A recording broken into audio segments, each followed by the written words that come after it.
Oke, selamat datang di kuliah Deep Learning. Kalau kalian masih belum lihat screen saya, kasih tahu ya. Saya udah share screen kan ya? Oke, Sudah, Pak. oke. Kita akan start dari 1 sampai 14 pertemuan untuk belajar Deep Learning. Saya harap kalian semuanya serius belajarnya. Ini skill yang mungkin akan sangat berguna buat kalian pada saat bekerja nanti, karena orang yang tidak bisa AI itu akan tergantikan oleh orang yang bisa AI. Dan AI itu teknologi di belakangnya adalah deep learning yang berbasis neural network. Oke? So, sebelum kita start dengan deep learning, kalau ada kalian yang sudah ngambil machine learning di sesi sebelumnya, tadi kita bahas tentang machine learning problem ya. Jadi kalian harus ngerti machine learning problem dan deep learning itu salah satu model, oke, dari machine learning. Jadi deep learning itu model yang berbasis neural network. Oke, jadi kalau saya bilang machine learning itu banyak sekali modelnya. Ada yang supervised, ada yang unsupervised, ada yang reinforcement learning. Dimanapun dia berada dalam paradigma ini, selama dia berbasis neural network, ya, saat ini kita sebut deep learning karena layer-layer neural networknya udah semakin deep, entah karena faktor sejarah dulu disebut deep learning oleh Geoff Hinton, ya, sampai sekarang kita masih pakai istilah deep learning, tapi basic modelnya adalah neural network. Oke? Okay? So, tadi di kuliah sebelumnya, kalau ada yang ambil machine learning juga, kalian tidak perlu mengulangi, tapi karena mungkin ada yang tidak ngambil machine learning, langsung ke deep learning, saya akan start dari menjelaskan machine learning problem. Oke? Okay? So, machine learning problem esensinya adalah kalian punya data, datanya cukup, dan ada pola dalam data tersebut. Ya, kalau tidak ada pola di dalamnya dan kalian tidak punya data, ya nggak usah ngomong deep learning atau machine learning. Ya, artinya kalian tidak berurusan dengan problem machine learning atau deep learning. Tapi kalian punya data, ada pola di dalamnya, dan pola itu tidak ada yang bisa bikin rumusnya atau analyticalnya. Kalau ada yang bilang bahwa saya bisa bikin rumusnya, maka itu bukan machine learning problem. Saya kasih satu contoh, credit card approval di saat kalian apply credit card ke bank. Kalian akan mengisi customer application X. Ada form, kalian isi nama, tanggal lahir, pekerjaan, bla bla bla. Anggap semua informasi di form itu X. Dan kalian saya kasih X1 sampai XN. Oke, dari historical data yang ada di bank. Kalau ditanya berapa jumlah N, berapa jumlah data, kita nggak butuh semua data. Kita butuh data yang cukup, yang mengandung pola di dalamnya. Oke? Jadi tidak benar kalau ada yang bilang bahwa kita butuh big data dulu baru bisa AI. Karena pola di dalamnya itu tidak butuh semua data. Misalnya pada saat pemilihan presiden misalnya. Kita tidak butuh semua suara masuk untuk tahu siapa yang menang. Oke? Karena pola di dalam misalnya 10% suara yang terkumpul itu tidak berubah lagi walaupun datanya nambah. Jadi anggap data itu X. Yang kedua, di situ ada Y. Itu adalah pada saat kalian apply credit card, Y-nya ini X-nya kalian tadi itu akan dianalisa oleh kredit analis dan dia bilang, oke, ini good customer, terima dia, kasih dia credit card. Atau ini bad customer. Y-nya di sini saya sebut label. Oke?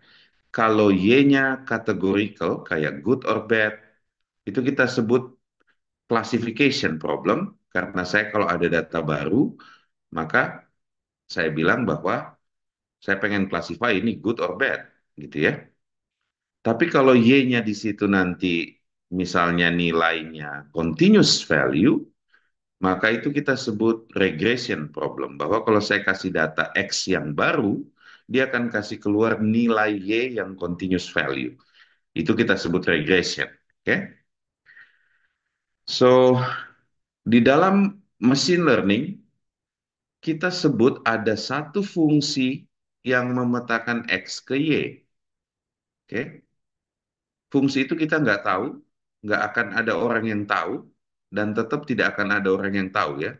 Jadi nggak mungkin akan di masa depan kita ketahui fungsi F.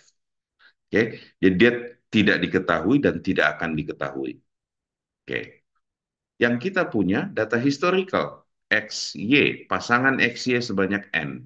Oke, so yang disebut machine learning problem, kita cari model matematis. Saya ulangin ya, model matematis. Machine learning itu bukan magic, itu model matematis yang saya sebut di sini hipotesis. Salah satu hipotesis yang sering dipakai neural network, ya, yang kita sebut model neural network atau deep learning. Model neural network ini bekerja ya dengan algoritma yang konsisten yang sering disebut backpropagation dan stochastic gradient descent untuk mendekati fungsi f yang unknown. Kita cuma bisa mendekati fungsi f. Kita tidak bisa menebak fungsi f secara eksak. Nah, learning algorithm ini akan membantu kita memilih fungsi G sebagai final hypothesis, oke, okay, yang paling mendekati F, tapi tidak akan sama sama F. Oke, okay? Kalau G sama dengan F, kita sebut modelnya overfitting. Too good to be true. Ya, bisa jadi modelnya memorizing data. Modelnya overfit kita sebutnya. Dan itu musuh dari AI engineer. Dia tidak pengen modelnya overfitting. Oke? Okay? So, problem ini kita sebut supervised learning. Kenapa saya sebut supervised? Karena saya punya contoh Y, label. Ya. Tapi kalau saya nggak punya contoh Y, kita sebut dia sebagai unsupervised learning. Di sini saya cuma punya X. Saya nggak punya Y. Kita bisa lakukan clustering misalnya, atau kita bisa lakukan dimensionality reduction misalnya, karena saya cuma punya X-nya. Kalau saya punya X dan Y, saya sebut supervised learning karena ada contoh Y yang benar. Oke? Okay? So, supervised learning yang tadi kita contohkan bisa dilakukan dengan neural network sebagai hypothesis set. Begitupun unsupervised learning, saya bisa lakukan clustering dengan neural network, saya bisa lakukan dimensionality reduction juga dengan neural network, dan banyak model-model lainnya di dalam kategori deep learning. Ya. Terakhir, machine learning problem, reinforcement learning. Coba bayangkan kalian bermain catur, ya. State awalnya semua bidak-bidak disusun hitam dan putih. Kalian harus membuat keputusan bidak mana yang melangkah, tapi keputusan itu bergantung langkah sebelumnya dari lawan kalian atau environment kalian. Oke? Kalau kalian putih, kalian jalan duluan. Tapi kalau machine learningnya yang hitam, maka dia akan lihat langkah putih yang mana, baru dia melangkah. Oke? So, yang disebut reinforcement learning, bagaimana suatu agent machine learning belajar dari lingkungannya dalam hal kasus bermain catur, itu lawannya, supaya dia bisa dapat feedback, sehingga dia bisa merubah state-nya, melangkahkan, melakukan action, merubah state-nya melangkah, supaya dia menang, atau dia dapat reward maksimum. Oke? Okay? Unfortunately, permainan catur sudah mungkin 10 tahun lalu dikalahkan oleh reinforcement learning. Bahkan catur Go yang paling sulit dari Korea dengan 40 bidak, itu manusia udah nggak bisa menang. Ya, semua grandmaster catur melawan reinforcement learning agent, itu nggak ada yang menang. So, kita bisa bilang bahwa AI saat ini udah melampaui kemampuan manusia untuk belajar dari lingkungannya. ya. Misalnya kalian nanti doing business, kalian punya enough data, kalian bisa implement reinforcement learning karena di bisnis itu adalah bagaimana kita mengambil keputusan ya untuk memaksimalkan reward atau revenue ya. So banyak industri sekarang udah implement reinforcement learning bukan cuma supervised maupun unsupervised learning. Deep learning juga bisa dipakai untuk mengimplement policy function di dalam reinforcement learning. Oke, kita akan belajar itu di dalam course ini, mudah-mudahan nyampe ke reinforcement learning dalam 14 pertemuan. Saya harap kalian belajarnya benar-benar pengen ngerti, bukan pengen nilai. Oke, kalau nilai, banyak yang lulus dari universitas, nilainya bagus, tapi nggak dapat kerja. Kalian harus belajar untuk mengerti. Di sini kalian dilengkapi dengan teaching assistant. Kalau kalian pengen tambahan praktikum, ya, silakan minta ke teaching assistant. Ya, karena waktu saya terbatas, saya cuma akan deliver 1 jam atau mungkin 45 menit. Setelah itu nanti teaching assistant akan melanjutkan. Oke, saya close topik pertama mengenai machine learning problem. Sebaiknya kalian ulang-ulangin terus sampai kalau kalian ngelihat satu data atau satu case, kalian tahu bahwa ini machine learning problem, yang ini bukan machine learning problem. Oke? Machine learning problem itu terjadi di saat ada pola dalam data, pola tersebut nggak bisa saya rumuskan dan tidak akan ada orang yang bisa, yaitu fungsi F tadi. Kalau ada yang bilang saya bisa bikin rumusnya fungsi F, lupakan soal data history, kita tidak berurusan dengan machine learning problem, kita berurusan dengan rule based problem. Oke? Okay? Dan juga yang terakhir adalah kita punya data yang cukup. Kita tidak butuh seluruh data. Kita punya data yang cukup yang sudah mencakup pola yang bisa kita estimate, ya. Kita nggak akan bisa cari fungsi G yang sama dengan F. Tapi kita bisa cari fungsi G yang mengaproksimate atau mengestimate fungsi F tadi dengan error paling minimum. Oke? Oke, sekarang kita masuk jelasin apa itu neural network. Oke. So ini interesting. Saya akan ceritain secara historical dulu supaya curiosity kalian terbangun, ketertarikan kalian terbangun. Setelah itu kita akan pakai animasi, baru kita masuk ke matematik modelnya. Ya, at the end, semua machine learning hypothesis set adalah mathematical model. Jangan pernah kalian skip matematik. Ya, di level kalian di engineering mungkin kalian tidak butuh bikin teorem atau butuh proof the theorem kayak di mathematics. Tapi kalian butuh tahu bahwa model yang kalian pakai itu abstraksi matematiknya seperti apa. Ya, kalau tidak, kalian bukan tidak akan menjadi AI engineer yang baik. Karena di saat ada problem, kalian tidak punya insting untuk memperbaiki modelnya. So ceritanya start dari neural science. Di start di tahun 1900-an, di awal-awal tahun 1900 ya. So ini udah mungkin lebih dari 100 tahun lalu kita tahu bahwa kalau saya bedah mamalian kayak buaya atau gajah atau manusia, otaknya saya bedah, saya ambil elemen terkecilnya, maka elemen terkecilnya itu mereka sebut neuron, ya. Di sini yang gambar bulat-bulat itu neuron. Ada kabel-kabel yang kalian yang menghubungkan neuron, ya, sangat kompleks bentuknya. Kalian bisa cari di AI ya, di gambar otak manusia itu seperti apa. Tapi seperti ini ilustrasinya ya, kalau diperbesar dengan skala yang sangat besar, maka ada neuron. Human brain itu sekitar 86 billion neuron yang terkoneksi. Koneksinya itu disebut synapse, ya, dendrites itu kayak kabel-kabel di situ itu, ya. Dan brain itu punya sifat plasticity di mana hubungan antara dendrites dan sinaps dan neuron itu tiap-tiap orang berbeda.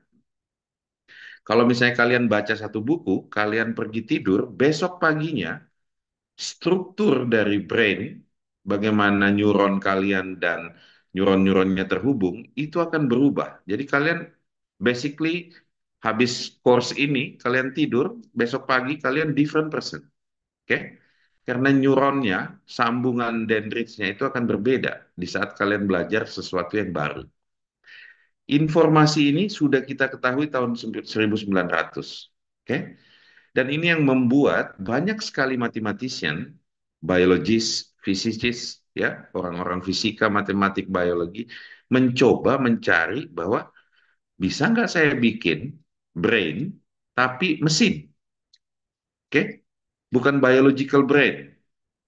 Bisa nggak kita bikin artificial neural network atau artificial brain, ya? Kenapa mereka yakin bahwa itu bisa dibuat? Karena berdasarkan eksperimen neural science, ternyata neuron ini tidak melakukan fungsi yang terlalu kompleks. Ternyata dia simple banget, ya, fungsinya. Bagaimana mereka tahu itu? So, mereka ambil kucing, ditaruh di ruang gelap, tidak ada cahaya, ditaruh signal di brainnya. Setelah itu dikasih cahaya sedikit, direkam signalnya. Ternyata signal di brainnya kucing tersebut itu menunjukkan pola Gaussian yang simple banget. Dan mereka bisa decide bahwa di dalam neuron itu cuma simple operation. Ya, mungkin cuma penjumlahan, ya, input dari synapse dan dendrit dijumlahin, atau mungkin juga cuma fungsi sederhana. Intinya simple activation yang terjadi di dalam brain. So, dari eksperimen tersebut banyak mathematician yang bekerja, orang fisika, orang engineering computer science, ya. Tahun kemarin, Geoff Hinton, ini orang yang paling penting di AI atau deep learning, karena kalau tanpa backpropagation yang diusulkan oleh Geoff Hinton, tidak ada AI yang sekarang. So, Geoff Hinton tahun 2010 bikin uh, solve satu problem yang disebut winter of neural network. Oke, okay? Apa itu winter of neural network? Kalau neural networknya shallow atau layernya sedikit, dia bisa dibuat rumusnya untuk di-train. Tapi kalau neural networknya udah deep, udah banyak layer, hidden layernya, itu impossible untuk di-compute karena komputasinya memakan quadratic complexity. Jadi tidak ada mesin saat itu bisa menghitung. Ya, Geoff Hinton bikin supaya kompleksitas kuadratik itu berkurang. Ternyata dia temukan ada uh, pola dynamic programming di dalam perhitungan gradien di dalam neural network. Nanti kalian akan paham itu. Ya, saya pengen jelasin historinya supaya kalian bisa ngelihat bahwa teknologi itu bukan kalian tidur malam ini besok kalian dapat ide baru bikin teknologi baru. Tapi neural network itu perjalanan matematiknya dijadiin ke dalam mesin itu start tahun 1940 setelah neural scientist kasih informasi bahwa brain itu sebenarnya cuma simple operation, oke? Okay? Dan disusun-susun. McMulloch bilang, bagaimana kalau saya bilang si neuronnya itu cuma melakukan fungsi kombinatorik, ya? Kayak misalnya saya masukin ke dalam, saya kasih step function. Kalau saya jumlahin semua input dikaliin dengan weight parameternya, saya bilang outputnya satu, ya, atau nol. Sehingga dia bilang ini bisa membentuk operation kombinatorik X and Y, X or W, dan seterusnya. Ini model pertama, bahkan ada analog komputer untuk bikin ini, ya. Tahun 1950, Rosenblatt formulasi bahwa harusnya weight parameternya itu dipelajari dari data. Jangan kita yang tentuin. Dan step functionnya itu pakai threshold. Oke? Okay? McMulloch and Rosenblatt. Direvisi oleh Rosenblatt. tahun 1970 Minsky dia bilang bahwa activation-nya harusnya bisa dipakai fungsi lain. Oke? Karena kalau saya pakai fungsi step, ini jadi kayak short problem atau combinatoric problem, kayak transistor 0101 aja gitu, ya. Sehingga itu diformulasi lagi oleh Ronald Hart, Hinton, dan William bilang harusnya activation-nya itu jangan step function, pakai sigmoid, pakai tanha. Jadi jangan fungsi yang patah, ya. Harus ada fungsi yang non-linear. Oke. Nah, ini terus dipakai, tapi ketemu winter. Di saat ditambahin layer neural network, nggak bisa di-train modelnya. Oke? Sampai akhirnya Hinton keluarin backpropagation, baru muncullah deep learning yang kita bisa enjoy hingga saat ini. Oke? So, tidak ada teknologi, journey-nya cepat, ya. Bisa dibilang dari 1900 sampai 2000 itu 100 tahun lebih. Oke. So, dari Rosenblatt, Minsky, kita sebut multi-layer perceptron. Jadi kalian punya input layer, data kalian akan masuk sebagai input layer. Oke? Misalnya kalian punya data image. Kalau image itu kan pixel. Maka image ini harus kalian buat jadi vektor sebagai input layer. Masuk ke dalam neural network, ya. Anggap itu synapse yang menghubungkan neuron-neuron di dalam hidden layer. Yang di tengah warna kuning itu saya sebut hidden layer. Dan output layernya, kalau saya pengen lakukan klasifikasi, maka output layernya menunjukkan kelas, probability dari kelas atau label. Ya. Jadi output layernya itu akan sejumlah labelnya. Ya. Misalnya saya mau lakukan sentimen analisis. Kalau ada kata-kata dari Twitter, keluarannya positif negatif. Artinya output layernya ada dua. Satu menunjukkan positif probability, satu menunjukkan negatif probability. Input layernya untuk sentimen analisis teks. Ya, saya harus ubah teksnya menjadi vektor menggunakan teknik-teknik vectorization, menggunakan encoding. Oke?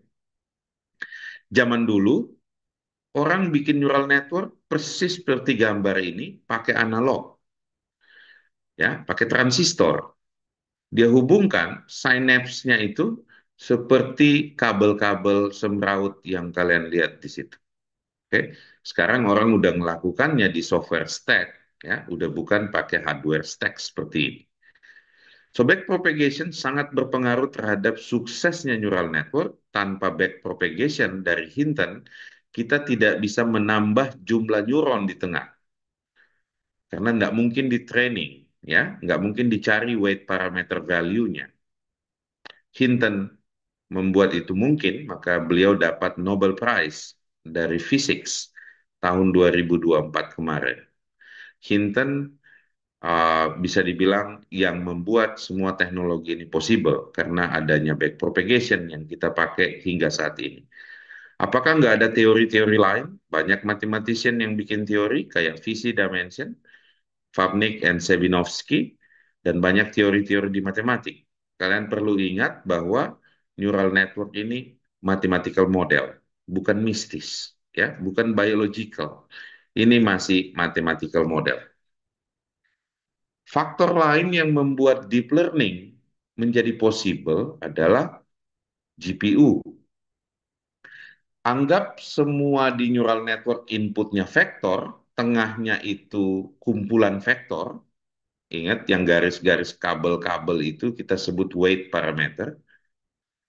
Anggap semua itu saya buat jadi matriks, maka matriksnya berlapis-lapis. Itu yang kita sebut tensor. Ya. So, semua perhitungan dalam neural network adalah perhitungan perkalian tensor. Dan kalau dilakukan di CPU, unfortunately, sangat lambat. Salah satu faktor kenapa deep learning bisa muncul itu karena GPU bisa memproses perkalian tensor atau operation tensor 100 sampai 200 kali lebih cepat. Mungkin sekarang udah ribuan kali lebih cepat dibanding CPU dengan Nvidia punya GPU, ya. Ini mengakselerate penemuan banyak sekali model-model deep learning. Karena kita bisa train arsitektur dengan neural network dengan sangat cepat menggunakan GPU. Oke? Kalau kalian start belajar ini tahun 2000, nggak ada tuh teknologi GPU. Karena GPU-nya itu masih dipakai untuk graphical bikin game. Ya, untuk computer vision di grafik, komputer grafik. Tapi terakhir, GPU itu dipakai untuk mentrain neural network. Oke, so kalau kita bilang neural network, strukturnya ada input, inputnya akan mentranslate data menjadi vektor, ya, jadi data raw harus jadi vektor, masuk ke neural network, yang layer di tengah kita sebut hidden layer, dan layer yang kuning di ujung kita sebut output layer. Jadi input layer, hidden layer, output layer.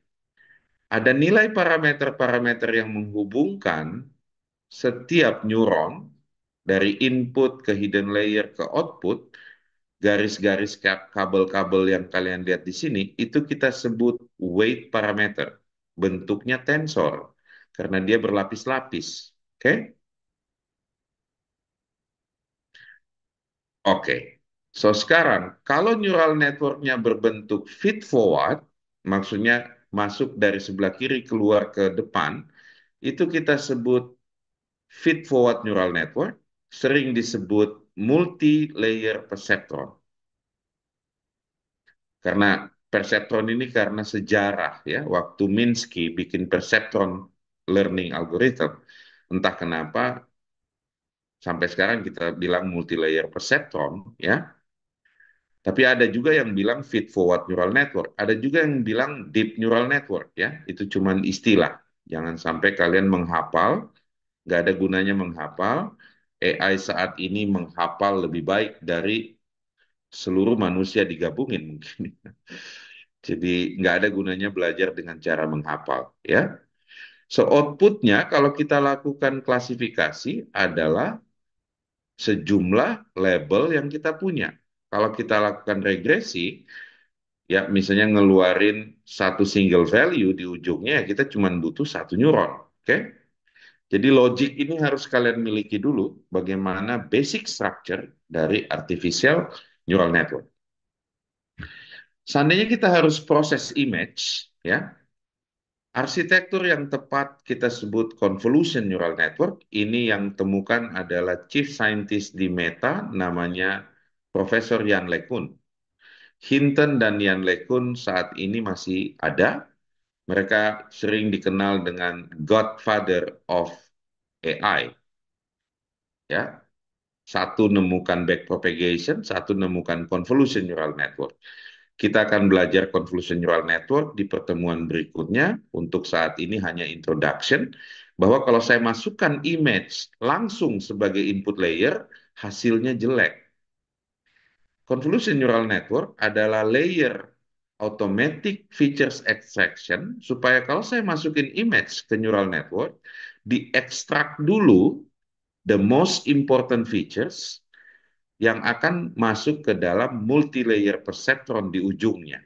Jadi ini seperti automatic features extraction layer, supaya dari image yang inputnya 28 kali 28 kali 1 pixel, ya, itu bisa cuma 50 features yang warna kuning, yang warna hijau di gambar ini, yang masuk ke dalam multi-layer perceptron.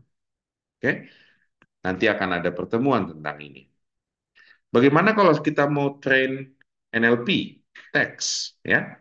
Data teks, polanya ada di dalam urutan kata-kata. Kalau saya masukkan langsung kata di dalam multi-layer perceptron, dia gagal mencari atau mengingat pola urutan.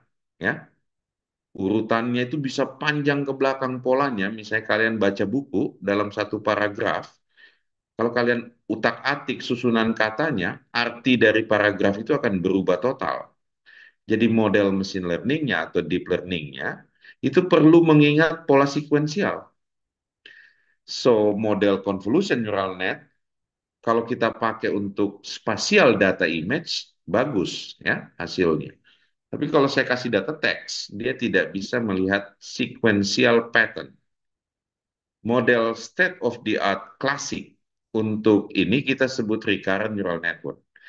Biasanya orang pakai LSTM, long short term memory, atau GRU. Nanti kita juga akan belajar tentang ini. Bagaimana kalau saya pengen bikin data, ya, generatif model, bahwa AI-nya itu bukan cuma melakukan klasifikasi, regresi, atau clustering. Tugas-tugas itu biasanya kita sebut diskriminatif model, bahwa dia cuma melakukan pemisahan kelas, kita sebut klasifikasi. Oh, dia cuma melakukan regresi, kita sebut regression, ya. Oh, dia cuma melakukan clustering, itu hanya diskriminatif. Generative model, which is AI yang kalian gunakan saat ini kayak ChatGPT adalah generative model, ya. Misalnya, saya kasih contoh supaya kalian kebayang apa yang ya, ini. Saya pakai ChatGPT, kalian bisa pakai any AI kayak DeepSeek atau Gemini. Ah, saya misalnya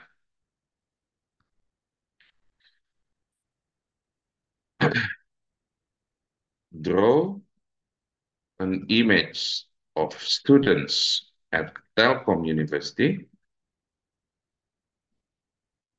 learning AI and deep learning in classroom. Oke, okay?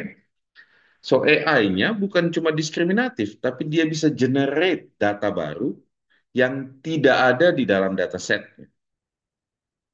Image yang digenerate oleh DAL-E ini, ya, itu sesuai dengan prompt yang kalian kasih. Oke, okay? Seandainya saya kasih tugas yang sama pada kalian, untuk kalian come up di quality seperti ini, it takes time. Ini juga belum sempurna, ya. Tapi semakin sering, semakin banyak data dia masukkan ke model generatifnya, dia akan bisa menggambar dengan lebih precise. Saya rasa tidak akan lama lagi, ini akan lebih baik tulisan Telkomnya, dia masih punya problem menggabungkan teks dan image. Ya, kadang-kadang kalau kalian lihat kuping dan hidung atau bibir dari orang yang dia gambar, itu juga masih sangat tidak natural. Ya, kenapa? Karena data setnya masih kurang. Ya, tapi kalau kalian pakai tools-tools seperti Imagine Art atau Leonardo, ya, kalian bisa menggambar yang lebih realistis seperti ini. Dia udah pakai diffusion model, bukan generative adversarial network, ya. Ini lebih realistik. Oke? Kalian akan belajar juga tools-tools seperti ini karena pekerjaan kalian ke depan, kalau kalian nggak pakai AI, kalian akan tergantikan. Bayangkan kalau kalian harus menggambar, gambar-gambar ini manual. Kalian ngerjainnya 2-3 hari, AI ngerjainnya 30 detik. Saya lanjutkan materinya. So, bagaimana generatif model bekerja? Salah satu model yang awal-awal kita pakai namanya GAN. Ini adalah generatif adversarial network. Dia bikin dua neural network. Satu tugasnya jadi generator. Kalau saya kasih random noise, bentuknya Z, misalnya Gaussian distribution, maka generator akan berusaha membuat image tiruan. Di sini case-nya data training dari foto selebriti, ya. Generator awalnya bikin image-nya jelek, ya. Dan ada satu neural network yang tugasnya membedakan image ini real, datang dari dataset, atau image ini palsu, datang dari generator. Kalau ini saya train dalam bentuk zero sum game, di saat dia equilibrium, maka generator bisa mengenerate image yang mirip dengan image-image yang ada di dataset, tapi image yang dia generate tidak ada di dataset. Oke? So, kalau kalian lihat gambar di sini, ini selebriti yang sebelah kanan, itu tidak ada orangnya. Ya, itu AI yang gambar data barunya. So, dari mana mereka punya ide ini? Salah satu Nobel Prize in Physics pernah bilang bahwa kalau model itu bagus, dia bisa creating data set. Dia bilang, what I cannot create, I do not understand. Oke? So, kalian sekarang udah pakai AI, pakai ChatGPT untuk menggambar, atau Gemini, atau Claude, atau Imagine Art, atau tools-tools lainnya yang berbasis diffusion model. Kalian ada di zaman di mana AI menggambar visual, bahkan video lebih baik dibanding manusia.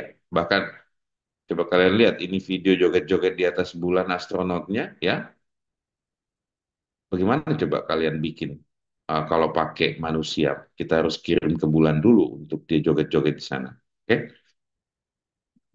oke, saya lanjut. So tadi kita udah bahas sejarahnya, kalian udah dapat gambaran sedikit. Ah, Nanti kalian bisa baca-baca banyak sekali startup ya. Potensinya di Indonesia misalnya untuk kedokteran, kita punya dokter paling rendah di seluruh dunia. Sebaiknya kita buat AI dokter ya. Banyak opportunity kalian bisa lihat di slide-slide berikutnya. Saya akan skip untuk itu.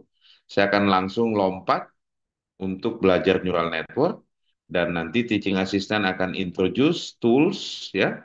Mulai dari yang simple kayak ini. Oke, kalian bisa pakai Orange yang drag and drop, kalian bisa pakai Python, kalian bisa pakai Rust. Di kuliah ini kita open tools-nya, jangan sampai mahasiswa Telkom bilang saya cuma bisa pakai Python untuk implement uh, uh, neural network ya. Kalian harus bisa pakai any tools, any language. Alasannya simple, karena yang nulis code akan lebih banyak AI, bukan kalian ya. Akan lebih banyak AI menulis code buat kalian dibanding kalian tulis manual. Dan AI bisa semua bahasa. Kalian bisa minta di C++, kalian bisa minta di Rust, kalian bisa minta di Python. Oke? Okay? Atau mungkin bahasa-bahasa yang sangat uncommon, misalnya kayak, let's say, saya bilang Haskell. Ya, misalnya saya bilang, hmm, write Haskell code to implement simple multi-layer perceptron using MNIST dataset. So language translation tidak ada isu itu di AI saat ini ya. Jadi kalian bisa minta pakai Python, minta pakai TensorFlow, pakai PyTorch, atau kalian bisa minta pakai Rust, pakai Haskell gitu ya. So ini code untuk Haskell di saat kalian implement multi-layer perceptron. Oke? Seandainya kalian nggak suka Haskell, kalian maunya Rust, dan kalian bisa bikin pakai Rust, minta AI-nya translate code-nya pakai Rust. Oke? Ini masih belum selesai nulis dia ya, tapi saya siapin prompt-nya. Translate the code to Rust using TCH-RS Craig. Ini library PyTorch ya. Ya, terlalu panjang kalau ditulis pakai Haskell ya.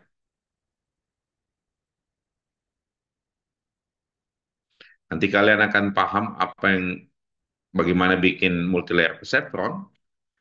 Tapi saya pengen nunjukin bahwa code translation nggak ada masalah ya. Bahkan kalian bisa tulis pakai assembly language di saat kalian harus bikin mesin dan mesinnya kecil sekali capability-nya, kalian bisa bikin pakai assembly language, implement dari Rust ke assembly language. Atau mungkin kalian pengen bikin chip sendiri, di level chip kalian bisa pakai RISC-V, implement neural network dalam RISC-V architecture.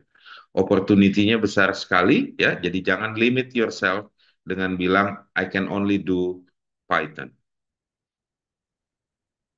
Oke, saya lanjutkan. Supaya kalian belajarnya visual, ya.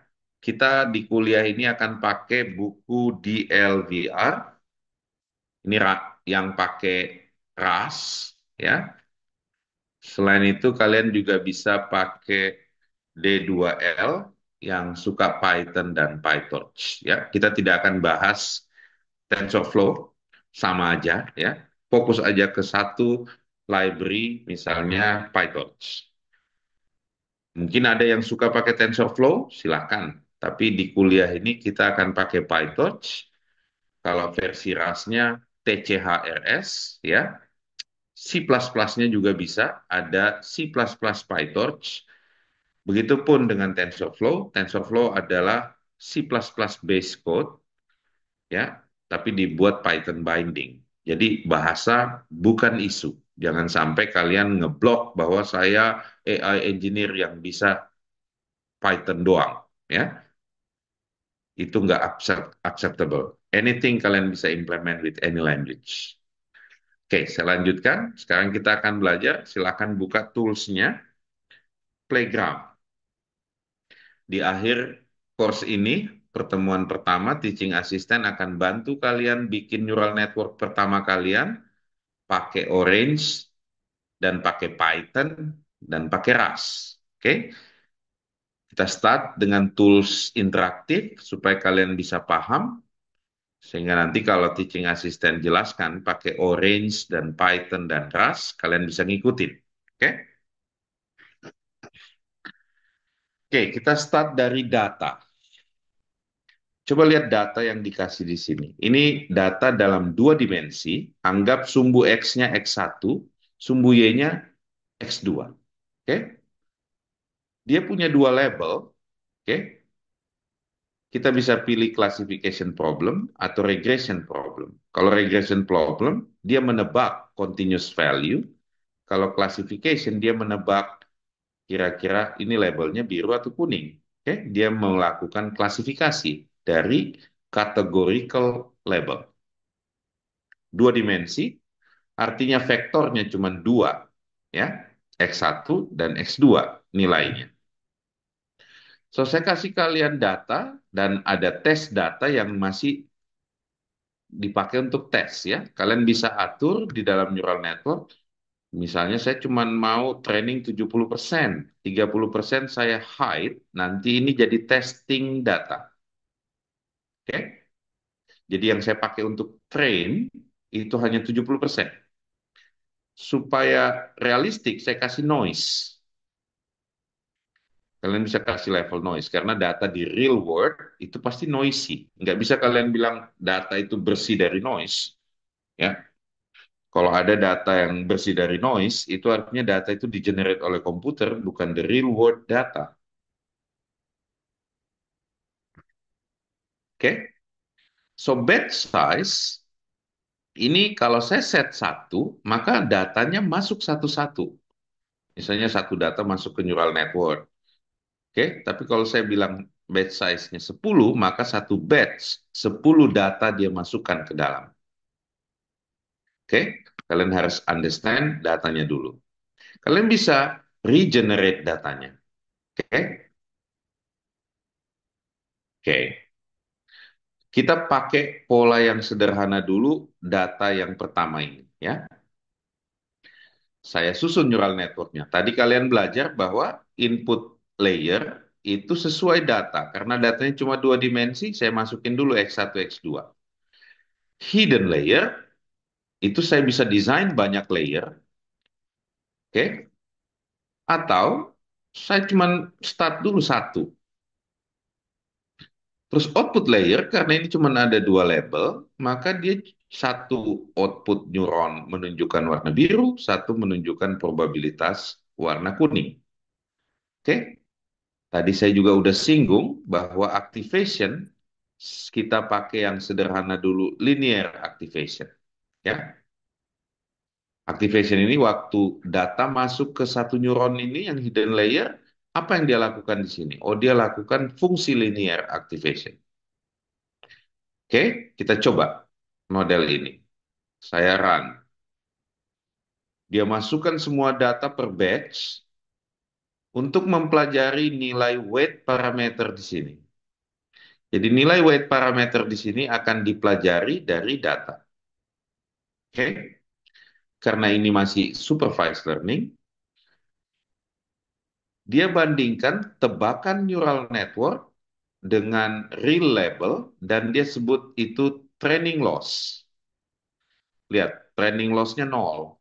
Ya, bagus model ini. Oke? Kalau saya kasih tes data masuk ke model ini, dia sebut tes loss. Harapan kita tes loss dan training loss tidak berjauhan. Kalau kalian lihat di sini ini 0, ini 0,3013 ya. Nggak berjauhan. Bagus model ini. Saya stop. Ini kalau di training terus tidak akan berubah nilai weight parameter. Datar terus testing dan training loss. Itu kita sebut convergence. Udah selesai training. Saya stop. Oke? Dari model ini kalau saya masukin tes data, dia akan tebak itu warna biru atau warna kuning. Dia bisa lakukan klasifikasi. Oke. Yang menarik di sini kalian lihat, ternyata satu neuron di dalam dua dimensi merepresent satu garis. Garis pemisah kuning dan biru. Ya.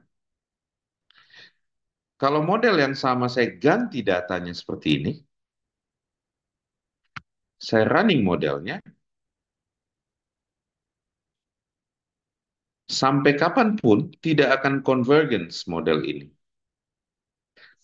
Alasannya simple, karena tadi saya sudah katakan bahwa satu neuron merepresent satu garis dalam dua dimensi. Tidak ada satu garis pun yang bisa memisahkan pola spiral seperti ini. Terbaca dari testing loss dan training loss yang nilainya tinggi. Ini kalaupun diterusin tidak akan berhasil model ini memisahkan. Tapi interestingly, kalau saya masukin kombinasi dari features, dengan mudah dia bisa dapatkan pemisahannya. Oke? Jadi kalau saya ubah features representation, walaupun dengan satu neuron, dia bisa merepresent pola spiral. Oke? Saya stop. Bagaimana kalau saya bilang, saya nggak mau masukin features engineering seperti ini. Saya pengen model neural networknya, pokoknya saya masukin data X1, X2. Bisa nggak neural network memisahkan pola ini? Kita balik ke logik yang tadi, bahwa kalau satu neuron satu garis, kalau saya tambahin 8 neuron, harusnya dia bisa cari bentuk bagaimana 8 neuron ini membentuk poligon. 8 garis digabung-gabung. Kalau saya train, ntar ini harus di refresh dulu ya. Oke,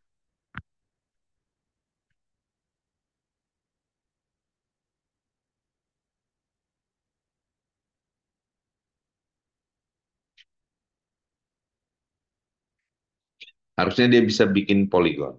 Ntar ya, ini datanya agak saya buka dari awal lagi supaya bersih ya. Oke, animasinya suka. Oke, so saya akan pakai linear 8 neuron pola sirkular. Oke, kayaknya nggak akan converge. Saya coba ganti sama Relu. Dia bentuk poligon. Seakan-akan 8 neuron itu represent 8 garis. Oke? Nanti kita akan belajar apa ini aktivasi, apa impact-nya. Ya. Tapi modern neural network tidak lagi pakai Tanha, tidak lagi pakai sigmoid, tidak lagi pakai linear, karena kita udah tahu confirm secara matematik maupun eksperimen bahwa tanha dan sigmoid membuat neural network cepat saturasi. Oke, jadi keluarga ReLU yang sering dipakai. Nanti kita akan belajar itu di pertemuan berikutnya. Ya, learning rate adalah laju dia mengupdate gradien. Nanti kita juga akan membahas gradien di pertemuan berikutnya saat mempelajari back propagation. Oke, ini udah convert, saya stop. Apa yang kalian pelajarin di sini ternyata dengan menambah kapasitas neural network di hidden layer, kemampuan neural network untuk mengaproksimate pola di dalam data itu meningkat. Misalnya saya polanya udah lebih kompleks seperti ini. Ini cross, harusnya polanya itu seperti cross ya. Saya pakai 6 kali 8, 48 neuron pakai ReLU. Oke, saya train datanya. Dia akan membentuk pola cross. Oke, saya stop. Bagaimana kalau saya pakai ini? Apakah 48 neuron cukup? Kalian cuma perlu membayangkan bagaimana garis 48 garis bisa nggak dipakai untuk membedakan pola ini. Intuisi itu harus kalian bangun dalam dua dimensi. Tentu saja data yang akan kalian kelola in the real world tidak dalam dua dimensi, tapi dalam high dimension. Tapi intuisi ini bisa membantu kalian untuk punya intuisi bahwa begini neural network multilayer perceptron bekerja. Oke? Oke, saya stop sampai di sini, ini udah jam 11. Saya lanjut dulu bahas uh, tools yang akan kalian pelajarin ya. So, kita akan pakai Rustbook. Di sini apa yang saya ceritain tadi itu sudah ada di chapter introduction. Oke.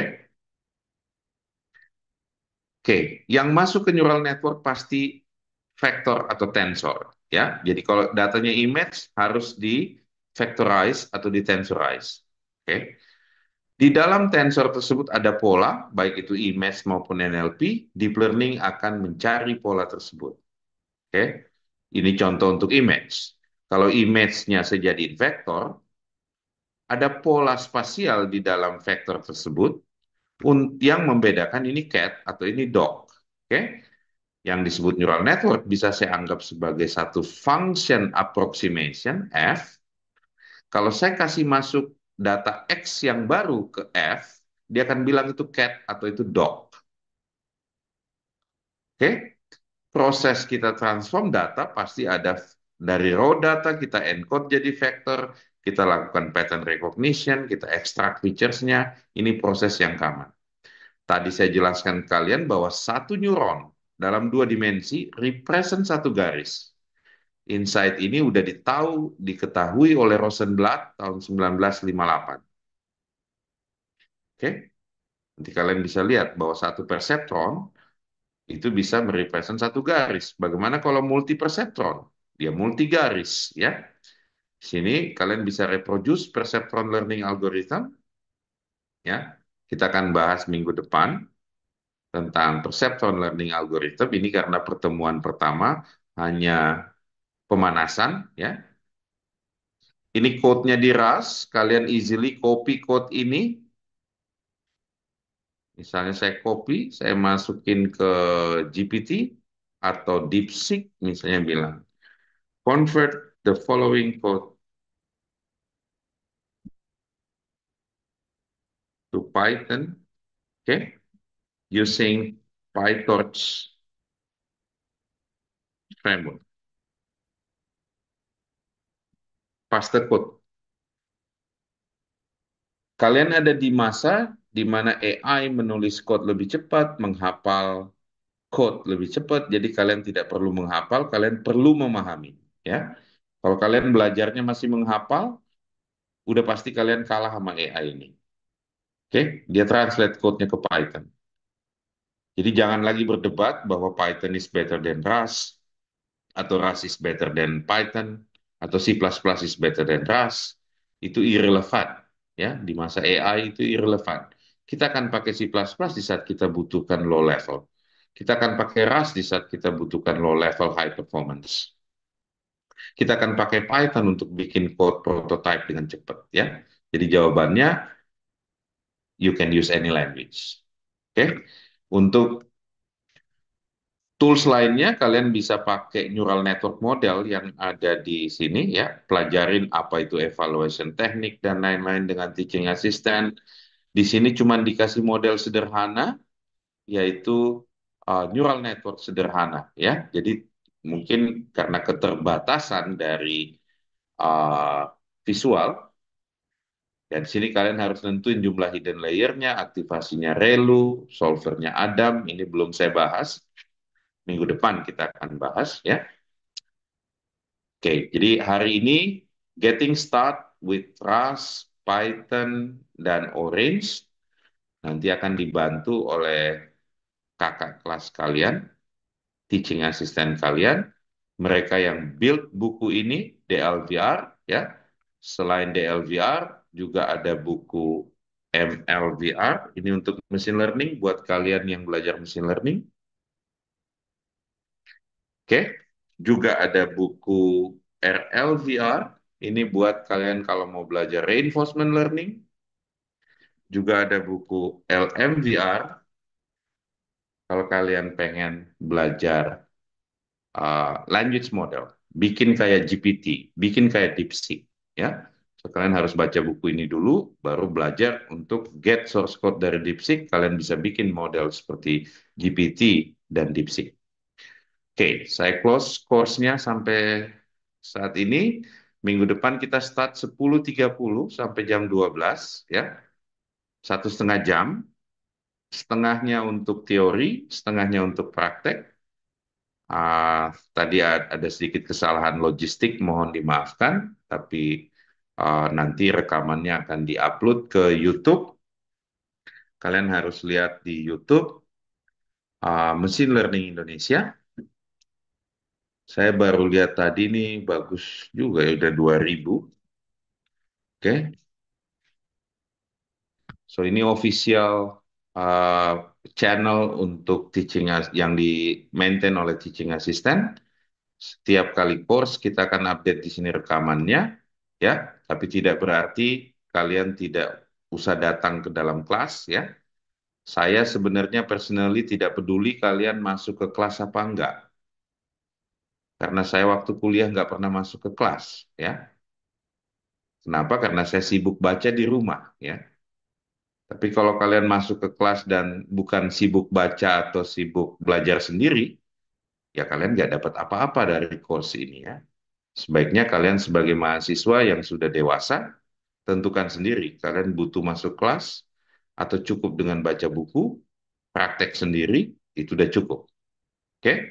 Bedanya di kelas dan praktek sendiri, ya kalian sendiri yang nentuin. Oke? Saya stop sampai di sini. Kalau ada pertanyaan silahkan sebelum saya serahkan ke teaching assistant untuk praktikum Orange pakai neural network, introduction tentang Orange, PyTorch, Python, dan Rust. Silakan kalau ada yang mau nanya.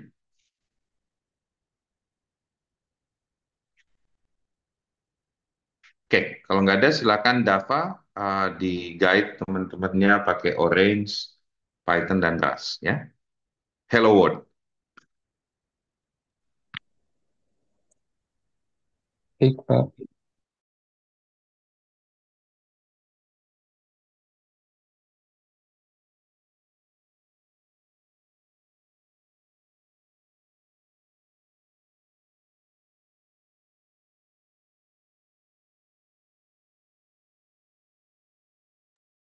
Cek, cek, cek. Masuk, masuk. Saya serahkan ke kalian teaching asistennya untuk lanjutin ya. Oke, makasih Pak. Ya, sampai jam 12.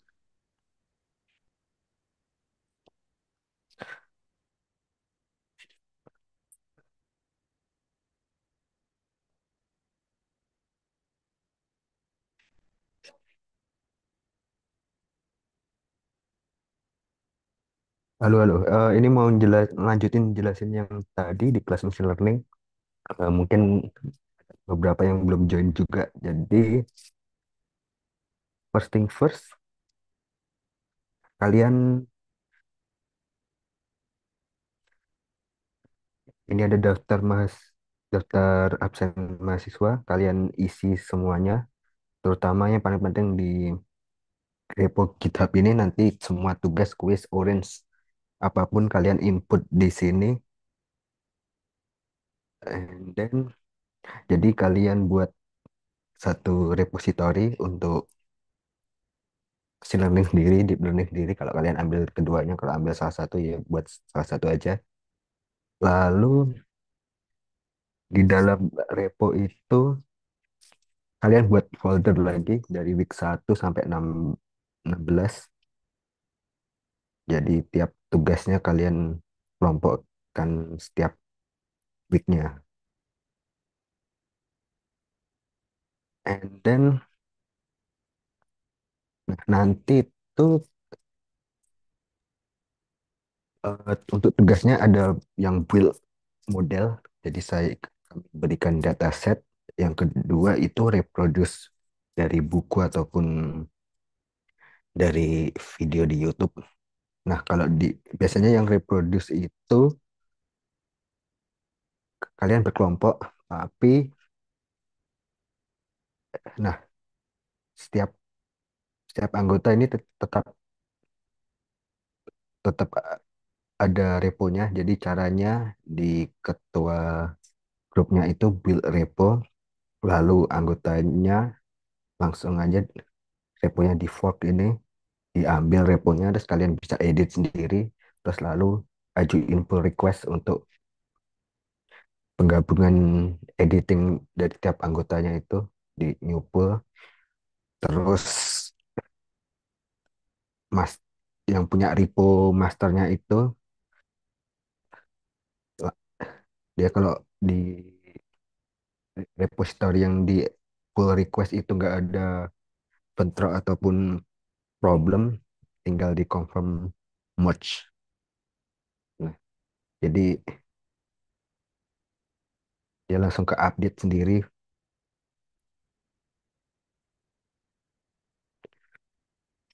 Biasanya kelihatan ini kalau ada bentrok ataupun problem itu merah warnanya.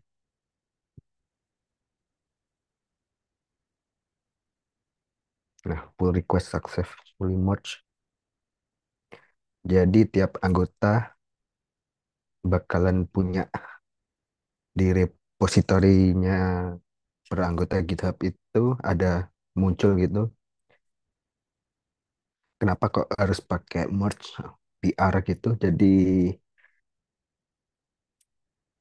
continuous development-nya seharusnya gitu, pakemnya intinya. Jadi kalau kalian nanti lulus kuliah and apply di job di corporate atau di government, mostly cara pengiriman update bla bla bla itu dipakai GitHub. Kadang ada yang GitLab, kadang ada yang Bitbucket gitu, tapi modelnya sama aja sebenarnya.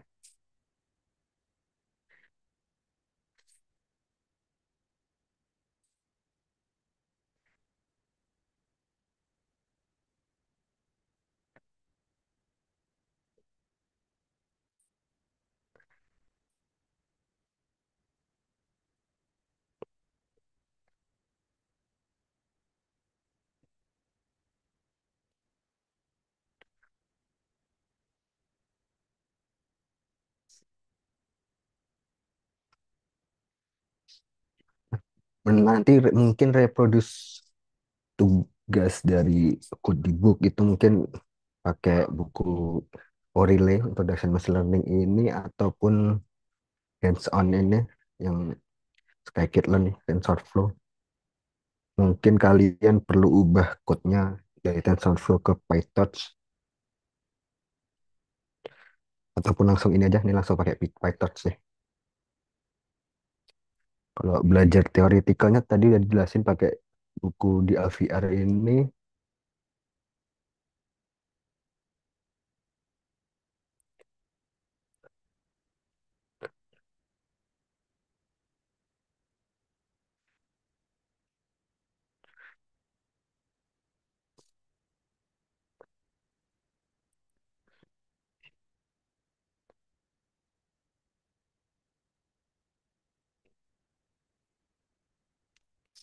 Oke, Dava mau nambahin? Halo, si atau Sinta? Iya, iya, nambahin. Oke, aku hentikan sharing dulu.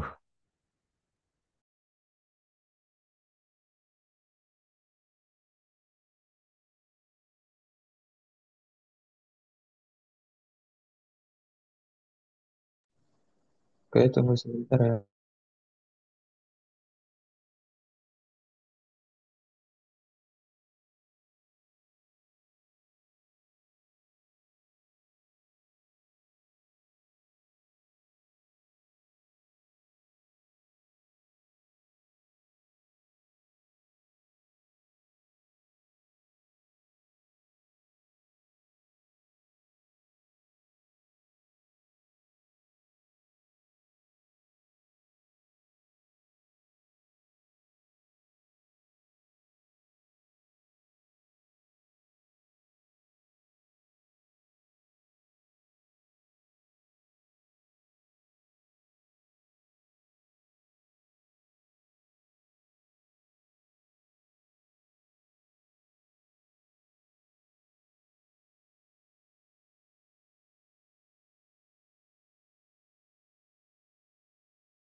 Oke, sebentar.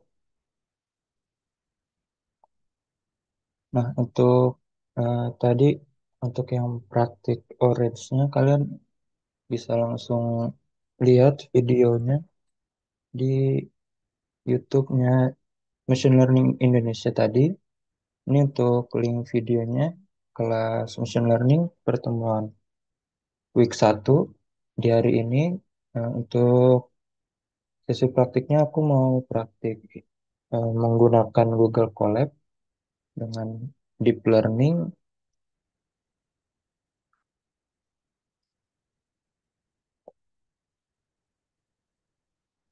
Jadi, sebentar.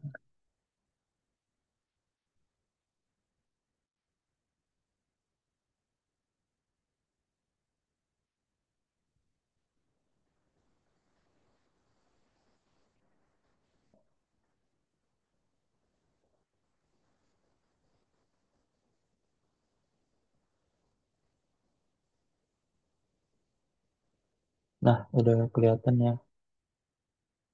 Jadi, untuk pertama-tama kalian udah buat kan ya reponya masing-masing.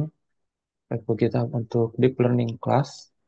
Nah, kalian bisa eh, buat eh, di dalam repo kalian ada foldernya dari week 1 sampai week 16, termasuk nanti untuk 2 minggunya itu ada UTS sama UAS, nanti buat create file folder baru ya, week 1 sampai 16 termasuk UTS dan UASnya nanti. Selanjutnya kalau udah dibuat, pokoknya nanti semua tugas-tugasnya kalian masukin ke GitHub ini ya, untuk portofolio kalian sebagai eh, deep masuknya ya mungkin machine learning engineer atau ya deep learning engineer kayak gitu. Kalau udah, pokoknya masukin filenya yang rapi dan berantakan agar mudah dikoreksinya oleh teaching assistant. Dan jangan nama filenya juga masukin yang rapi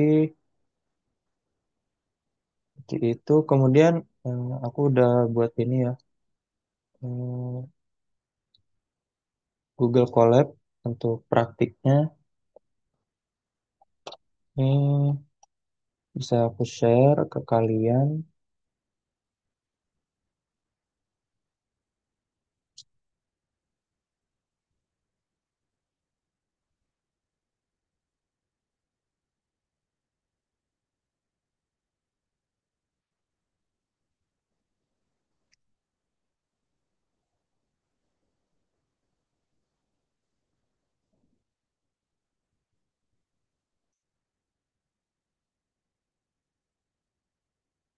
Nah, ini bisa kalian buka.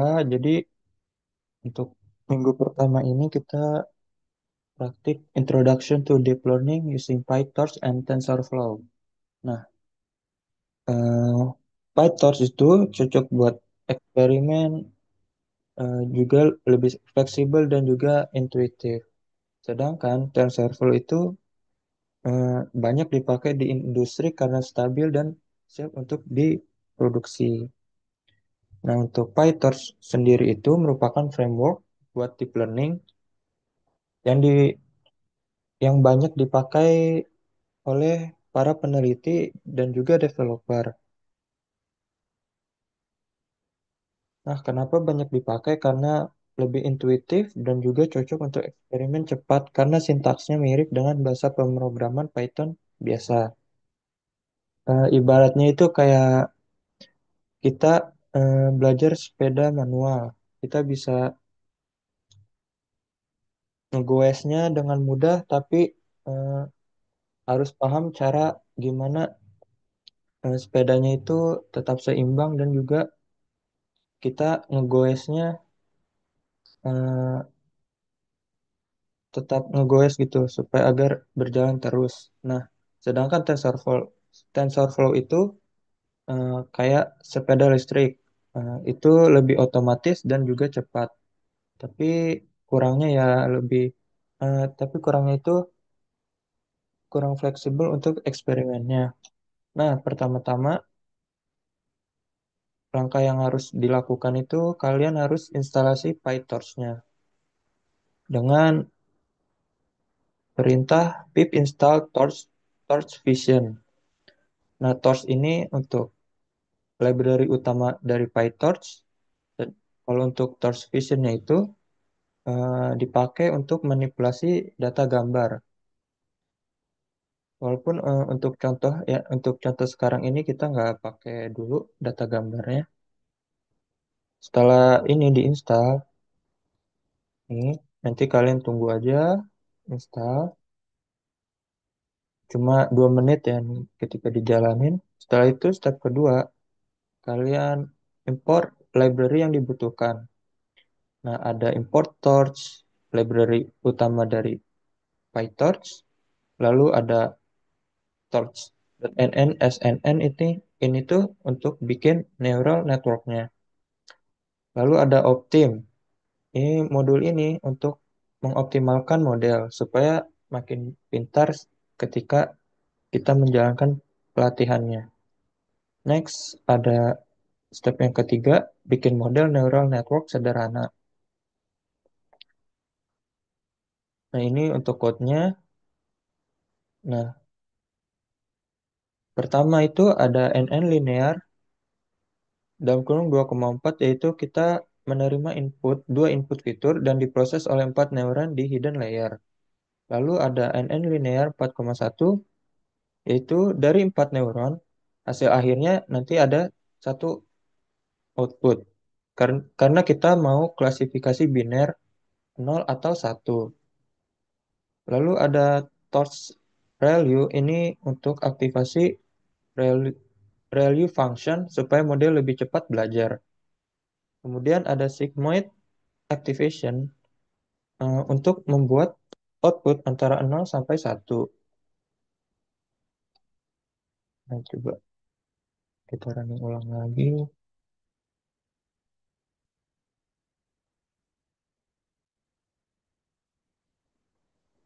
Ini emang nggak ada outputnya ya. Lalu step 4 siapkan optimizer dan loss function. Nah,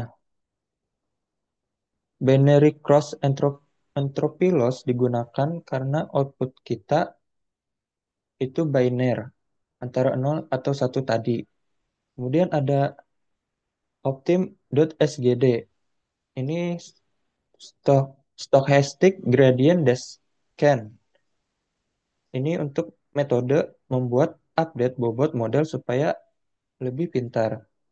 Selanjutnya ada ini learning rate-nya 0,01 untuk kecepatan model belajar. Selanjutnya kita bisa siapkan data input dan target. Ini kita pakai data yang kita buat sendiri, data dummy ya. Ada data input, data target.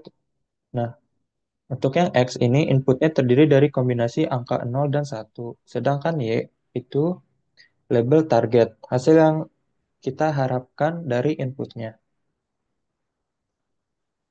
Nah, selanjutnya kita latih modelnya. Nah, di ketika kita latih modelnya, ini akan melooping sebanyak 100 kali. Model bakal belajar banyak dari data yang ada tadi, ini dari data ini. Lalu setiap 10 epoch, kita bisa lihat loss-nya. Makin kecil, makin bagus. Nah, ini mulai dari 0,69, makin turun, makin turun, makin turun, sampai 0,67.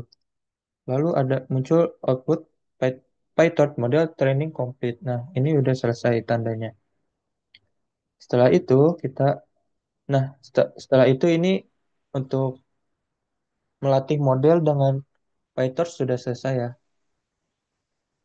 Untuk eh, praktik yang mudahnya, untuk introduction dari PyTorch. Selanjutnya ada deep learning dengan TensorFlow. Nah, ini juga sama, TensorFlow itu framework deep learning yang tadi udah dijelasin, yaitu stabil dan juga banyak dipakai di industri untuk keperluan deployment dan juga produksi.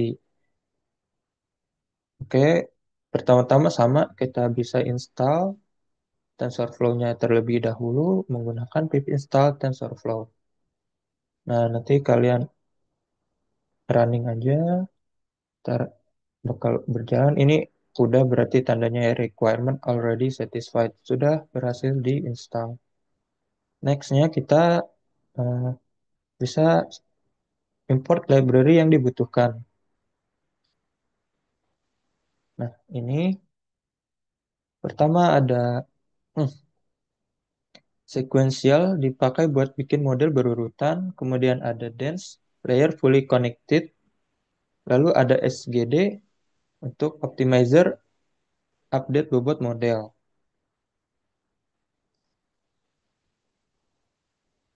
Lalu kemudian step ketiga bikin model neural network. Nah, di sini ada dense 4 activation ReLU, yaitu kita pakai 4 layer tersembunyi neuron menggunakan ReLU. Kemudian ada dense 1 activation sigmoid. Satu nanti akan keluar satu output memakai sigmoid. Oke, kita running.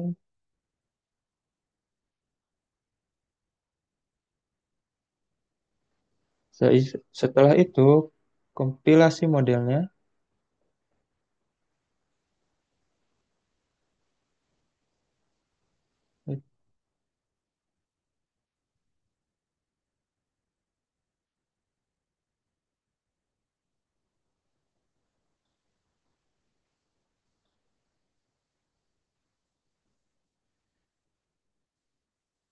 Nah, eh, untuk kompilasi model ini ada loss binary cross entropy karena outputnya biner 0 atau 1. Kemudian kita pakai optimizer SGD biar modelnya belajar dari kesalahan.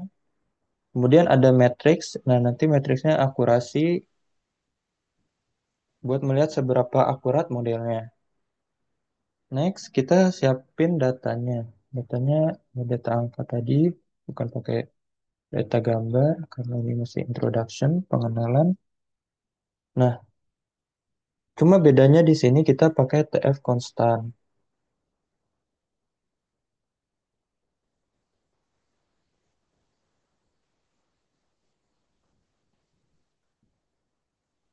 Nah, TF konstan itu cara untuk kita membuat tensor tetap immutable tensor. Artinya, nilai di dalam tensor ini tidak bisa diubah setelah dibuat.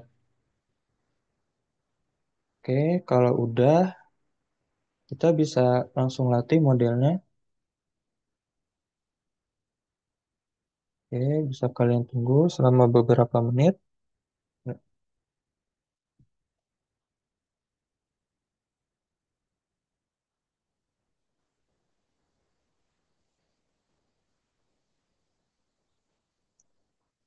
Nah, setelah kita running, code-nya akan menjalankan 100 epoch, yaitu model latihan sebanyak 100 kali.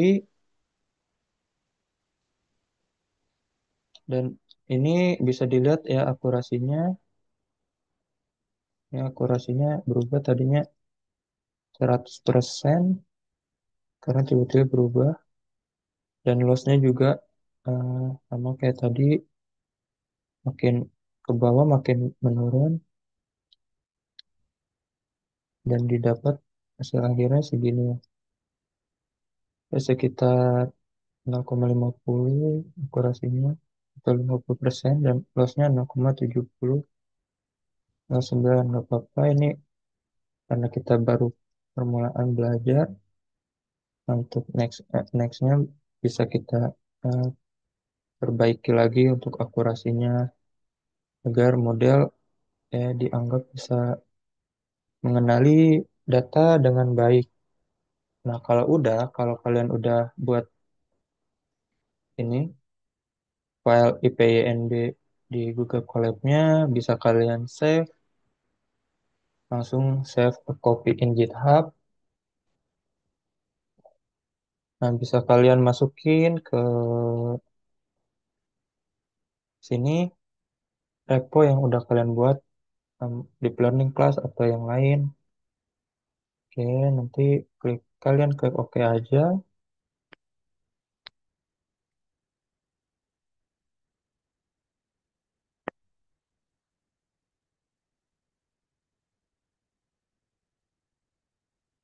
Nah, ini udah langsung ya, otomatis langsung masuk ke data yang kalian buat, file IPYNB-nya dari Google Colab. Nah, kalau mau kalian pindahin apa lokasi filenya ini kan masih ketika di save langsung masuk di sini ya. Ini kalian bisa ubah letak posisi filenya. Kita langsung edit file aja, kemudian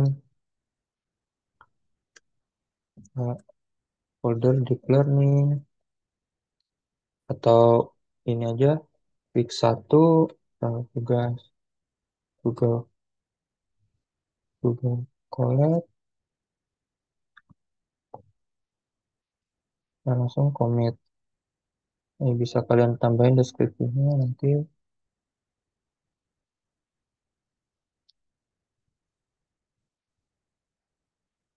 Nah, seperti ini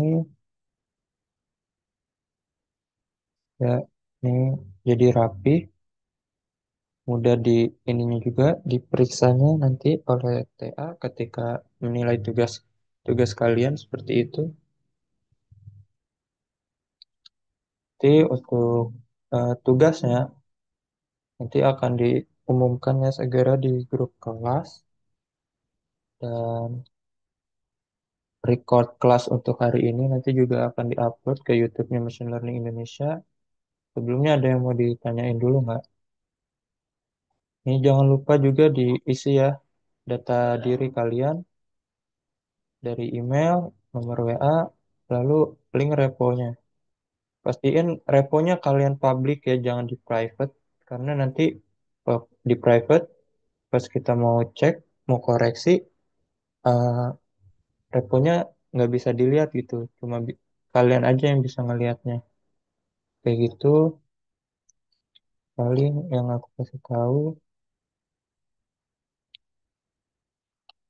Dan juga rapih penamaan foldernya, filenya, jangan cuma asal masukin udah nanti nggak tahu ini tugas yang kalian kerjain ini tugas week 1 apa week 2.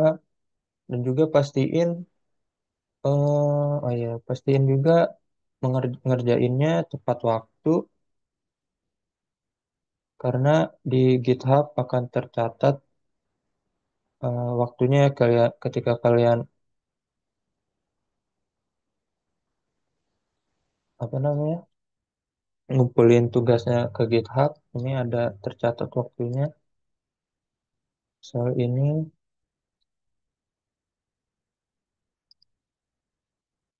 di historinya bisa kelihatan jam berapa,